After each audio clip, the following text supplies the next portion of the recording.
Hola, ¿qué tal? Muy buenas noches, bienvenidos a Confesiones, yo soy Patricia Pardo. Mi invitado de hoy no es un político, no es un actor, no es un cantante, no es quizá un artista de los que hemos estado acostumbrados a mostrarles a ustedes. Él era un gran ejecutivo de una multinacional, quien un día decidió retornar al campo. Bienvenidos, les prometo que después de esta entrevista, ni usted ni yo volveremos a ser los mismos.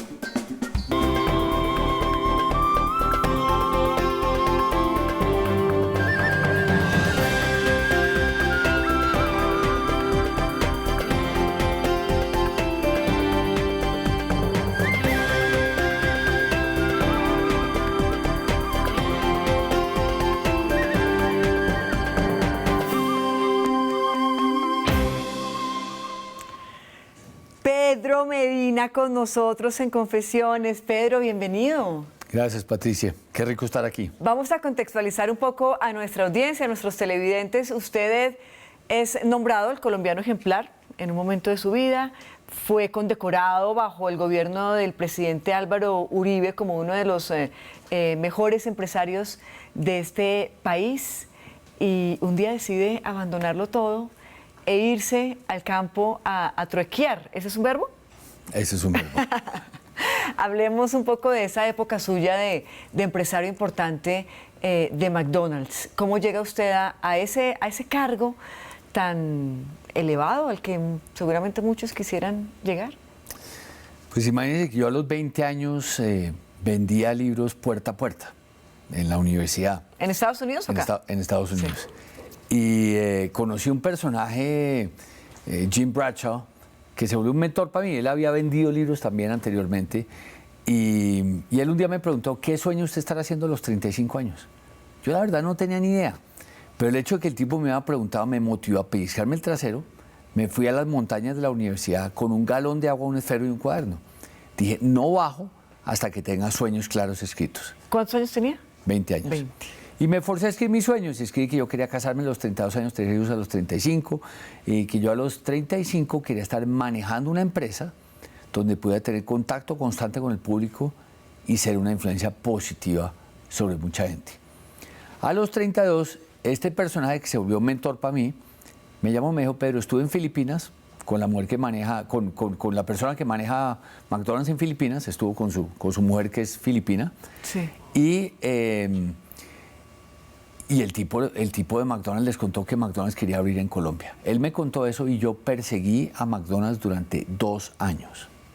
En ese momento, ¿qué significaba para usted el éxito? ¿Qué significaba para usted conceptos que quizá hoy en día son tan superfluos como el dinero?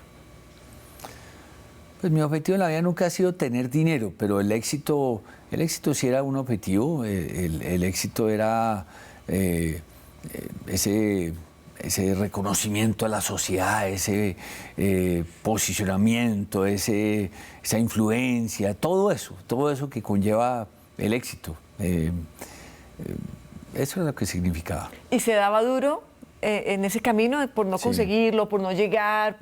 Es más, ¿qué tipo de tormentas había en su interior? ¿Qué tanto se atormentaba usted precisamente por no poder? Ya va a cumplir 35 y yo dije que a los 35 iba a hacer esto y esto y esto. Excesivamente perfeccionista. Sí, si las cosas no salían como lo planeaba, si trabajaba durísimo, me daba palo. Me daba palo sobre todo y no me toleraba fallar y no toleraba que los demás fallaran. Sí, era duro. ¿Y eso? ¿Cómo consigue entonces que McDonald's llegue a Colombia y que usted sea esa persona, pues, artífice de ese evento? Ganas. Usted ganas. 2 años los perseguí. Llamé la primera vez, me contestó una mujer en una oficina de McDonald's en Boca Ratón. Me dice, buenos días, habla con Margarita de McDonald's. Margarita, estoy buscando a Juan Carlos Díaz, y así cada vez llamaba y nada, y nada, y nada. Y un día ella me contesta bien apagada. Le dije, Margarita, ¿qué le pasa? Me dice, Pedro, uno de esos días. Le digo, usted suena como si pudiese usar una taza de café colombiano. Me dice, ay, eso sería delicioso. Salí de la oficina, le compré una bolsa de café, se la mandé por DHL. ¿Y usted la conocía? No, por teléfono, por teléfono. Se la mandé por DHL. La siguiente vez que llamo, me dice, ay, es lo más bonito que has hecho por mí. Y yo dije, aquí lo logré, pero nada. Pero ya la cosa cambió. Ya yo no llamaba y decía, Margarita, habla con Pedro. Yo decía, Margarita, this is your friendly Colombian coffee supplier. Este es un proveedor amigable de café colombiano. Y ya ella decía, Pedro. Entonces ya había posicionamiento. Después me enteré que detrás de los McDonald's estaban varios hermanos de expresidentes, ¿sabes? Un montón de gente estaba detrás de eso. Yo lo logré por ganas. 2 años perseguí a McDonald's para lograr eso. ¿Y se acuerda el día que, no sé si haya sido con una licitación, el día que le dan la noticia y le dicen, es suyo, ábralo? ¿Cómo fue ese día para usted, Pedro? Claro. No, me llamaron, yo era vicepresidente de Sofasa. Y me iba, el lunes siguiente me iba a Japón y a Francia a entrenarme con Toyota y con Renault. Y el jueves me avisaron, el jueves anterior. Yo estaba todo nervioso porque yo no me podía ir con esto, pero yo no podía no irme porque estaba en esto, yo no sabía si esto iba a salir o no. Y me acuerdo, me llamaron y fue un día absolutamente feliz. 2 años persiguiendo. 2 años persiguiéndolo. Y luego lo monta en 12 meses, más o menos, ¿no? 12 meses estuvimos en entrenamiento y montaje, digamos, del primer restaurante. ¿Qué tanto de la vida real, de la que usted hoy considera que es la vida real, le quitó ese periodo de su vida? O sea, ese ir y venir, esas preocupaciones, ese estar trabajando 24 horas, 7 días a la semana.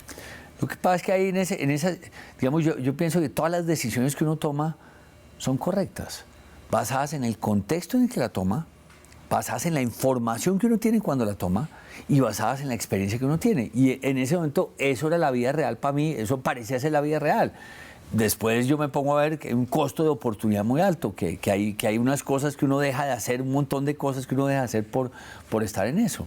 Pero en ese momento eso es lo más importante y eso te genera una adrenalina y te genera una energía y te genera algo muy bonito, digamos. Yo no consideraba en ese momento que estaba sufriendo. Sí, se sentía, Sí. digamos que de cierta forma excitado, realizado. ¿Y qué pasaba con la familia, Pedro? Pues la familia sufría, claro. La familia sufría porque pues, no estaba ahí tan pendiente.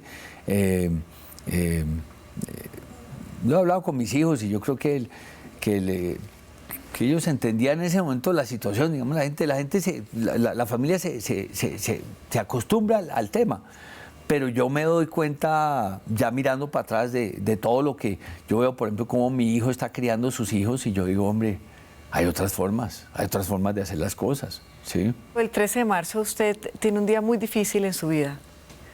Un día memorable. ¿Qué le pasó ese día en su vida, Pedro? Pues uno de esos días en que todo le sale uno mal, ¿no? Ese día me desperté, me cogió la noche, llegué tarde a la oficina.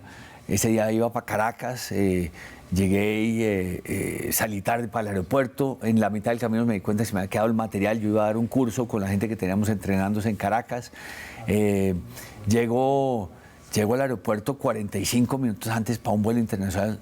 Y traté de que me dejaran colar y nadie me dejó colar. Llego al mostrador 15 minutos antes, Pati, convencido de lo peor.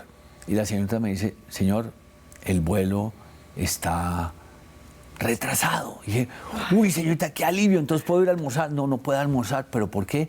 Porque sale el avión en cualquier momento, bueno, 2:30, 4 de la tarde nos montan en el avión y yo entro en ese avión y mi silla no existía. Habían cambiado de avión, pero no habían cambiado los pasabordos. Entonces mi silla correspondía al baño. Le pregunté a una señorita, la señorita me dice, no, pues siéntese aquí. Me senté ahí y al rato aparece un personaje con el mismo problema que yo. Tenía la silla al lado mío. Yo le dije, pues siéntese aquí al lado mío, Juan Carlos Maya. Y llega un azafato, un auxiliar de vuelo. Y le dice Juan Carlos al auxiliar, disculpe, mi silla no existe, ¿me puedo hacer aquí? No se puede hacer ahí. Entonces, ¿dónde me hago? No, le toca esperarse, pero como de mala gana. Y Juan Carlos me dice entre dientes, por eso es que Avianca está como está. Era una época en que Avianca era muy malo, hoy día yo creo que es bueno, pero sí. esa época era muy malo, ¿sí? Y el azafato escuchó eso y dijo, sí, porque tenemos malos clientes. A mí en ese momento, yo llevaba un año en entrenamiento en servicio y yo no, esto hay que quejarse, pero no con este tipo, me voy a quejar con el piloto. Y yo arranco por ese pasillo a quejarme con el piloto. El supervisor de vuelo estaba cerrando el avión, me dice, señor, ¿le puedo ayudar? No, necesito hablar con el piloto. Él está ocupado, ¿en qué le puedo servir? Mire, ustedes son la aerolínea bandera, ustedes representan un país comprometido, esto es The Airline of Colombia, la aerolínea de Colombia, no puede ser. El tipo me dijo, tiene toda la razón, permítame, termino de cerrar el avión y voy y le tomo la queja. Regreso a mi silla, Pati, y un dolor de cabeza tenaz en este lado de la cabeza. Pasé de tener calor a tener frío. No. Pasé de tener hambre a tener rebote. Historia larga, corta, un derrame, un aneurisma. Estaba incubando un derrame cerebral. Yo en ese momento había tenido un derrame. Me volaron a Nueva York, me abrieron la cabeza, me operaron. No, pero espere, no me la corte tanto. Pero, ¿usted llega a Caracas o no logró llegar a Caracas? Sí, no, llegué, volé a Caracas, en Caracas volé de vuelta, luego aquí... y mientras tanto todo eso pasaba en su cabeza. Mientras tanto, el dolor de cabeza, que yo me agarraba contra la pared de la cabeza, me tomé 4 aspirinas, no sé por qué, el de arriba, no me morí, porque la aspirina adelgaza la sangre. Yo tenía un coágulo que había tapado un aneurisma, un derrame, y bueno, me salvé. Me volaron a Nueva York, allá me operaron una operación de 8 horas, y cuando salimos de la operación, mi mamá le preguntó al médico cómo está, y él dijo, vivo. Fue todo lo que dijo. 3 meses de convalecencia y luego abrimos el primer restaurante McDonald's justo después de eso. ¿Y usted cree que todo eso le pasó también por exceso de trabajo? Claro, por exceso de estrés. Es que el aneurisma se totea por un golpe fuerte, por estrés mal manejado. Porque yo hoy asumo responsabilidad de todo eso. No es culpa de McDonald's, no es culpa de tal, es culpa mía. Es uno meterse, porque la mayoría de la presión era autoimpuesta, ¿sí? Obviamente en ese sistema de abrir restaurantes y todo eso, pues era como que, pero yo no supe parar la cosa a tiempo. Claro, ¿sí? Además porque uno, y yo no sé si los televidentes estén de acuerdo, pero uno a veces le echa la culpa al jefe o al compañero de trabajo del estrés que uno vive, pero eso se lo autoimpone uno. Claro, uno se pone todo eso. Hablamos después de la pausa de qué tanto llega a enfermarlo a uno el trabajo. Listo. Y de la adicción misma del trabajo, porque es una enfermedad, ¿o no? ¿La padeció? Sí. Ya volvemos, Pedro Medina, esta noche en Confesiones.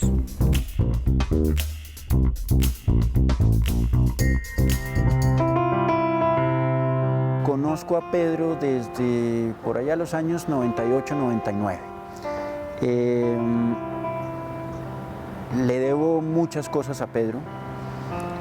Una de ellas es que fue el padrino de nacimiento de la herramienta gerencial de cliente incógnito que por primera vez hice yo en Colombia por allá por el 99.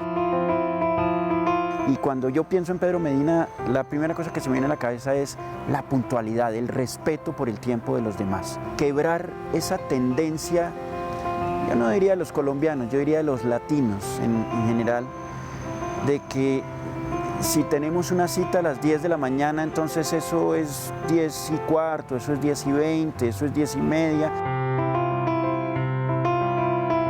Conocí a un Pedro, gerente de una entidad como McDonald's, con una cabeza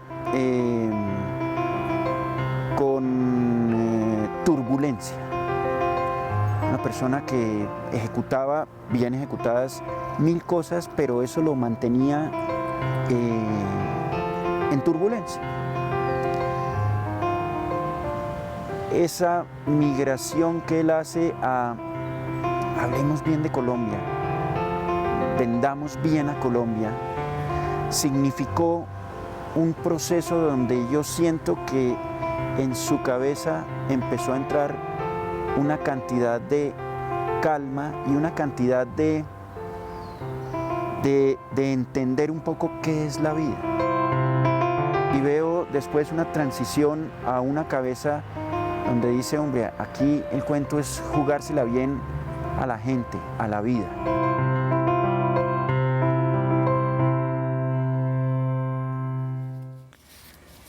Ay, qué descripción tan auténtica además hace él de usted. ¿Quién es él? Lorenzo Restrepo es un amigo y es también parte de Yo Creo en Colombia. Él es multiplicador nuestro, es una de las personas que está entrenada para certificar multiplicadores y es un ser humano extraordinario. Lo conozco desde hace mucho tiempo y nos valoramos mucho. ¿Se sintió en alguna oportunidad como adicto al trabajo, como que no podía, se sentía mal descansando un viernes por la tarde, tomándose un lunes en la mañana? Sí, yo creo que había cierta adicción ahí. En las vacaciones era difícil descansar al principio, era difícil desconectarme. Digamos, cuando viajábamos y acabamos yendo con los hijos a un McDonald's en algún lado, entonces yo seguía ahí mirando que no, que es que el baño no está limpio, que es que llámeme al gerente, que tal vaina, que sí, era complicado eso. ¿Mm? ¿Termina divorciándose? Sí. ¿Por qué? Nos casamos muy rápido, nos casamos, yo le propuse matrimonio a las 2 semanas de conocernos. A los 4 meses nos comprometimos. O sea, con usted todo era rápido antes. Sí, bueno. Y a los 8 meses nos casamos y creo que no encontramos los suficientes puntos en común y obviamente hay otro poconón de temas ahí. ¿Pero el trabajo también tuvo que ver con eso o no? Seguramente sí, porque pues yo me casé sin un peso, ella puso la casa, ella puso la luna de miel, lo cual es equivocado, y empezamos... y luego 4 meses después de estar casados me botaron de mi trabajo y me encontré desempleado, endeudado, embarazado, asustado y empecé a trabajar durísimo y entonces empezamos a pelear mucho y fue complicada la cosa, una mujer extraordinaria, una mamá extraordinaria, pero pues... ¿En qué momento o qué hace que usted comience a replantearse su vida? A entender que de pronto no era esa la causa que usted tenía para ser feliz, sino que había otras que seguramente lo hacían más feliz. ¿Hubo algo en particular? Sí, hay varios temas. Esa clase en el año 99, una clase de estrategia, yo daba una clase en los Andes y le pregunté a mis 39 estudiantes, ¿quién de ustedes se ve en Colombia en 5 años? 12 alzaron la mano. ¿De los 39? 12 de los 39. Y era ese año 99 en que el país se descuadernó, ese año terrible. Y le dije a los otros 27, ¿y ustedes qué? Me dicen, díganos por qué nos quedamos en Colombia. Yo les dije, pues, el café, y las esmeraldas, y los 2 mares, y las flores. Y no se me ocurrió más nada. Y un profesor sin argumentos no sirve para un carajo. Me sentí frustrado. De esa frustración nació una reflexión. No vendemos lo nuestro porque no lo sabemos vender, porque no lo conocemos. La mayoría de los bogotanos, por ejemplo, no tienen ni idea que detrás de estos cerros orientales está la catarata más alta del país, que queda en Choachí, donde yo vivo. No conocemos lo que tenemos. Y porque siempre nos han contado que todo lo extranjero es mejor. Entonces montamos un proyecto de investigación 18 meses en 5 universidades y de ahí nació una charla que se llama ¿Por qué creer en Colombia? Empecé a dar esa charla aún estando en McDonald's. Y ese primer año, en 8 meses, manejando McDonald's en 3 juntas directivas con 3 hijos, la di 256 veces. No. Había días que la daba 5 y 6 veces en un día. Y la cosa que yo tal bueno, tomé una decisión de vida, me retiré del mundo corporativo, me fui un año sabático a Harvard a pensar, a estudiar, a investigar. Digamos, ahí todo como que la causa, alineé la causa. Yo me di cuenta que ese sueño que yo tenía a los 20 años de estar manejando una empresa donde pudiera tener contacto constante con el público y ser una influencia positiva sobre mucha gente, que el sueño no era estar manejando una empresa, el sueño era tener esa influencia positiva y lograr generar algo mejor, lograr empoderar a la gente, lograr que los colombianos creyéramos en lo nuestro y que actuáramos de una forma coherente. Si estamos en un país inmensamente rico, dejemos de pensar en pobreza, dejemos de pensar en poquito, dejemos de pensar en chiquito y proyectémonos bien y construyamos vínculo entre nosotros, que eso es fundamental. ¿Y por qué deja de dictar clase? Porque me fui para Harvard y entonces ya después de Harvard ya como que la urgencia era, bueno, ahora Yo Creo en Colombia, ¿cómo es que eso genera? Yo tenía 3 hijos todavía en colegios, ¿cómo es que genera eso? ¿Cómo es que logramos? Y al principio eso no daba. Al principio eso no daba y entregamos el segundo carro, teníamos acciones en clubes, las entregamos todas y un día mi señora me dice, hey, tenemos que sacar a los hijos del colegio. Pero eso sí, no te metas con el colegio. Eso. Y yo me fui a hablar con Álvaro Cadavid, con un headhunter. Y le dije a Álvaro, me encanta lo que hago, pero esta vaina no dio. Entonces, pues, quiero una gerencia de una cámara de comercio, una gerencia de un gremio, alguna vaina así como gremial, como... Y el tipo me mira con esa mirada penetrante que tiene Álvaro, me dice, Pedro, estoy visceralmente opuesto a lo que me estás diciendo. ¿Sí? Me dijo, lo que un gerente típicamente hace, 80% es trabajo Mickey Mouse y 20% es lo que le gusta hacer. Tú has descifrado un trabajo donde el 100% es lo que te gusta hacer. Me dijo, yo te envidio. Conozco cantidades de presidentes de empresas que te envidian. Quizá lo que está mal no es tu modelo de trabajo, sino tu modelo de negocio. Y me puse a pensar en negocio. Yo ya no estaba pensando en negocio, me puse a pensar en que la fundación tenía que tener una forma de sostenerse, ¿sí? Y entonces, claro, porque le hago un paréntesis que yo creo que también mucha gente está pensando, y es muy bonito y todo, pero uno tiene que comer, y uno tiene que pagar la luz, y uno tiene que pagar los servicios, y uno tiene que pagar la pensión de los niños. Claro, si la gente piensa que no, ese man manejó McDonald's, ya está hecho, ¿no? Se tapó. Todo lo que recibe McDonald's se me fue en el año sabático en Harvard. O sea, yo llegué con una mano adelante y una mano atrás. Y entonces, decir, ¿cómo logramos esto? Y la verdad, mi señora apoyó muchísimo el proceso y entonces, pues, hice una lista de todas las personas importantes que conocía y monté un pitch para venderle lo que hacía a la gente. Y con tan mala suerte que la primera cita me la dio el presidente de Bavaria, Ricardo Obregón, que había sido jefe mío en Sofasa. Sí. Pero yo le pedí cita, yo me la iba a dar en 2 semanas o 2 meses, me la dio en 2 días. No. Y fui allá y le presenté mi tema y me dice, Pedro, lo que tú dices suena muy bonito, pero es que aquí en las empresas manejamos una praxis.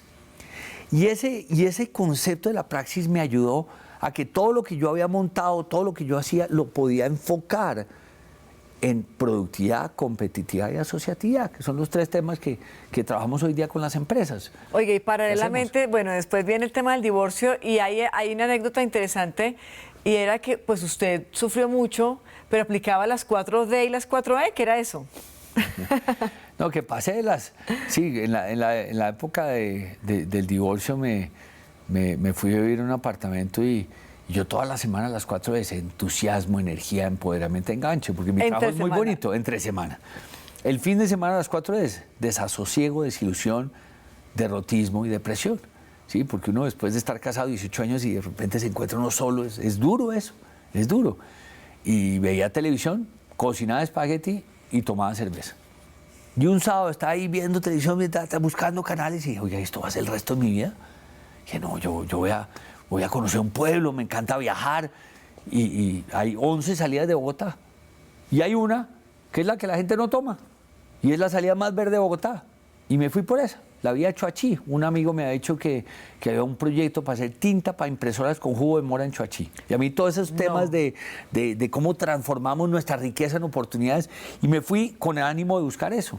Y lo que encontré fue un pueblo que me fascinó. Encontré una gente fabulosa, encontré un lugar calmado, encontré un pueblo de 13.000 habitantes con 3 ladrones. ¿Sí? Todo el mundo sabe el nombre de los 3 ladrones, donde la gente camina por la vía principal y los carros van despacito y donde uno recoge a los campesinos. Y hoy viniendo al estudio recogí una mujer campesina y cuando se bajó me dice, ¿cuánto le debo su merced? Sí, esa gente buena, esa gente que no toma nada por garantizado, esa gente... Y me enamoré de ese pueblo. Y salió el divorcio y pensé en cantidades de negocios y nada me sonaba, nada. Y voy a comprar una finca, voy a hacer una finca productiva y ahí nació el proyecto de La Minga. Me cuento eso después de la pausa. Listo. Ya volvemos, les dije, una historia distinta esta noche en Confesiones. Mis papás eran separados y Pedro suplía mucho el hueco de papá. Entonces Pedro me leía todas las noches y leíamos un libro que se llamaba La aventura de los 7 Yo me acuerdo como esperando a que fuera de noche para que Pedro se sentara, nos sentábamos los dos en la cama y él tiene una entonación espectacular, entonces hacía toda la mímica de los actores y yo un capítulo más, entonces para mí esa lectura de noche de él era espectacular.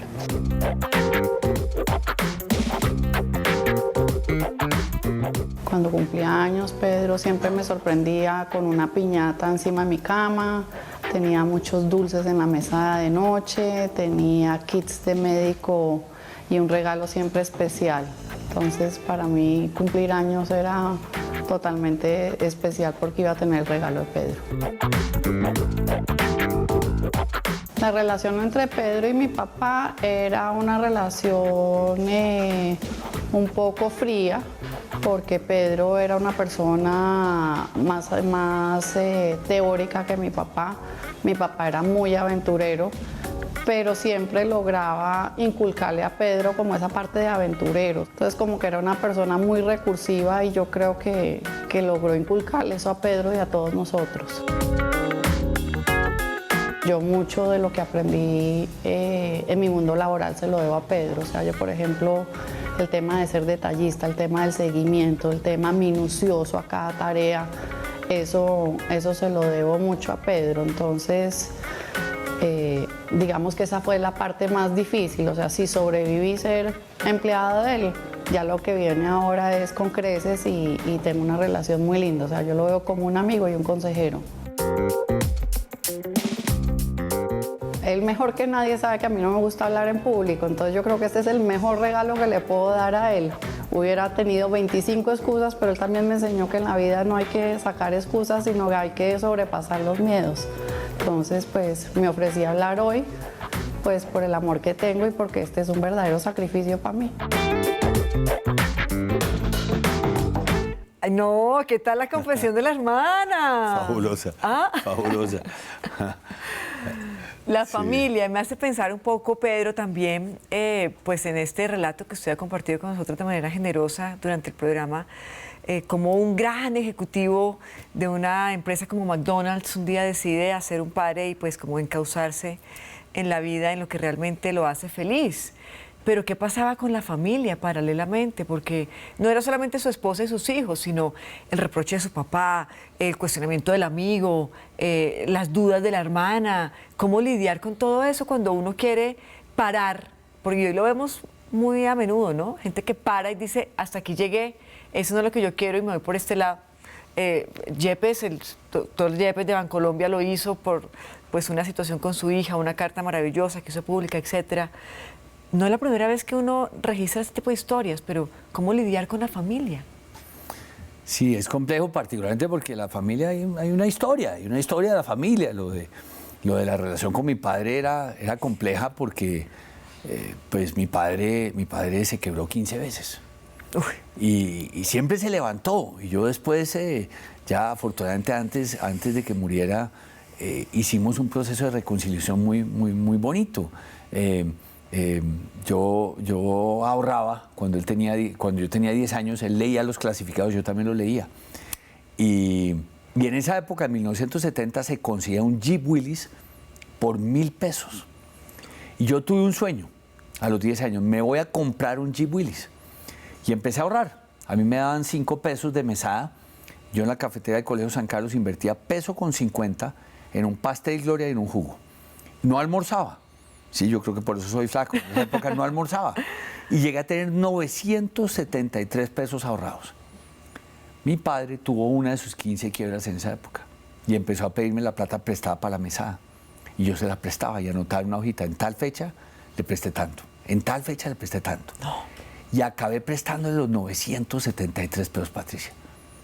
Y el hombre nunca me los pagó. Por ende, no tengo un Jeep Willys.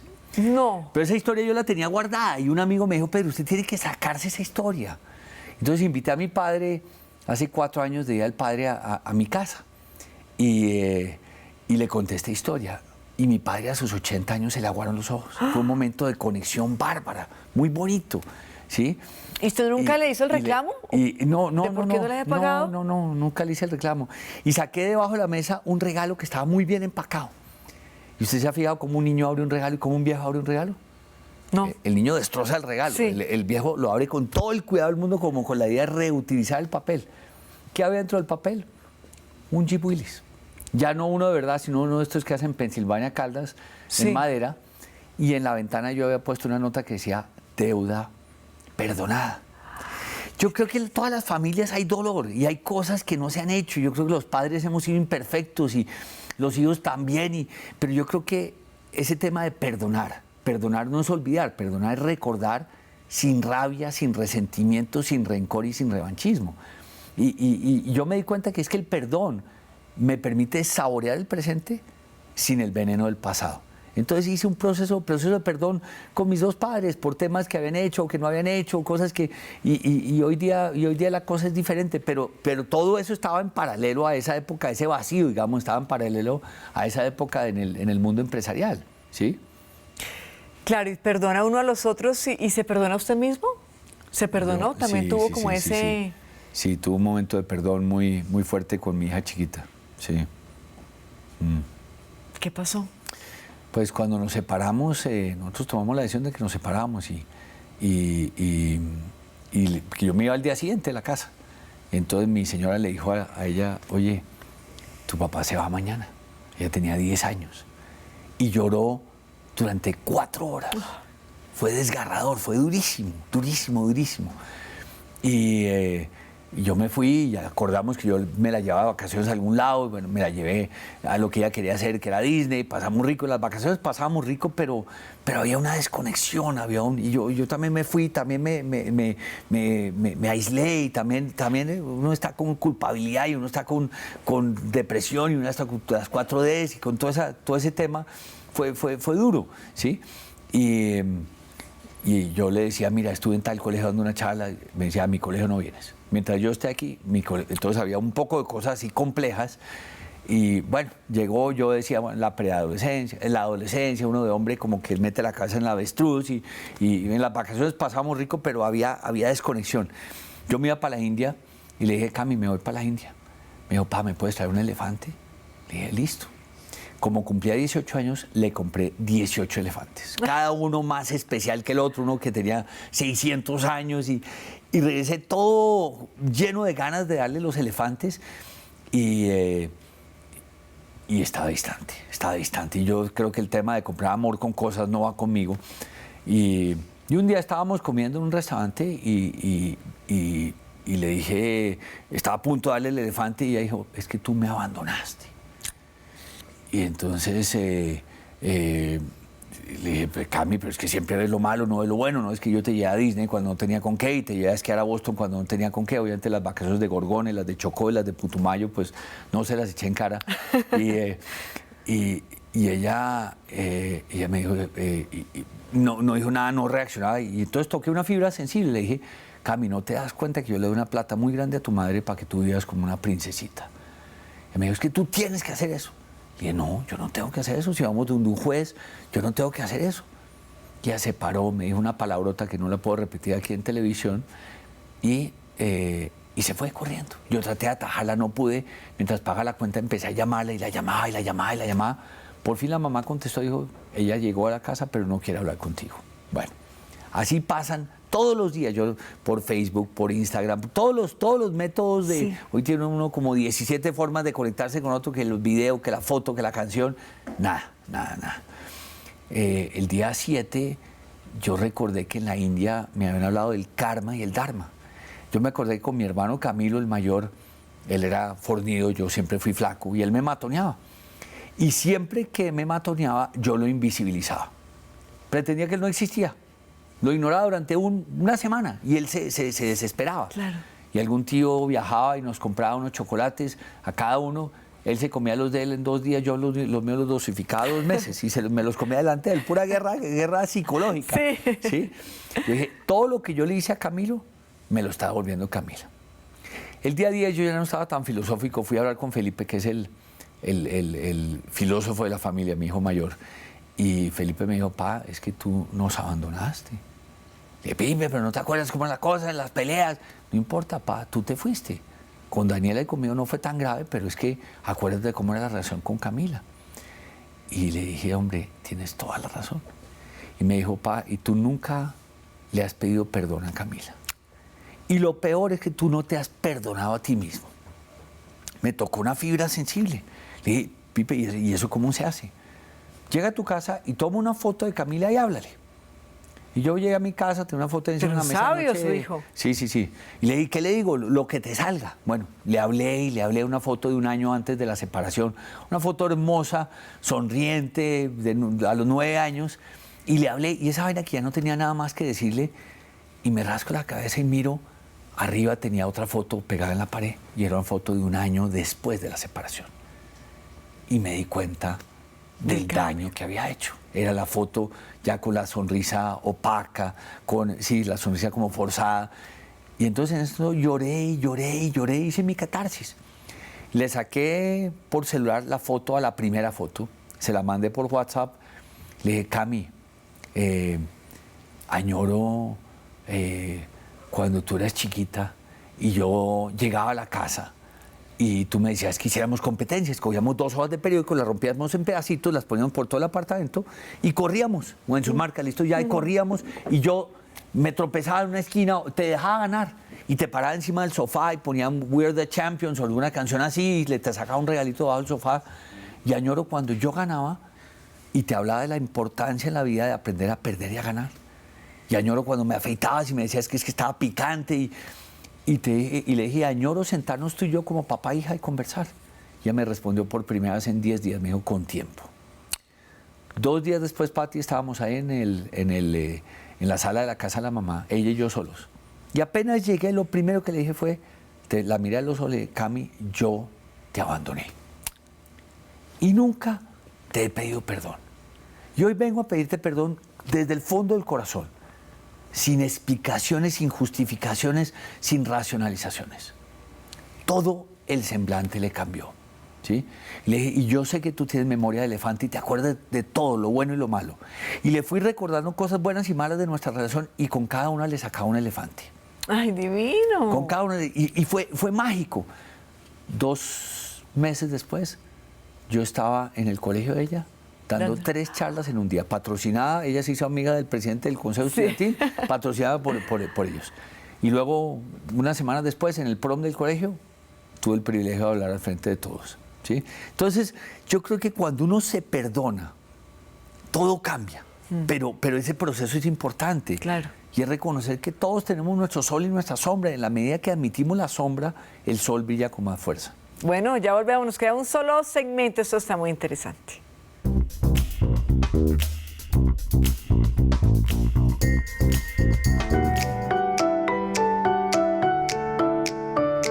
Pedro era el segundo hermano, entonces obviamente sufrió el síndrome del segundo hermano. Yo soy el hermano mayor. Yo creo que en gran parte a eso se debía su timidez.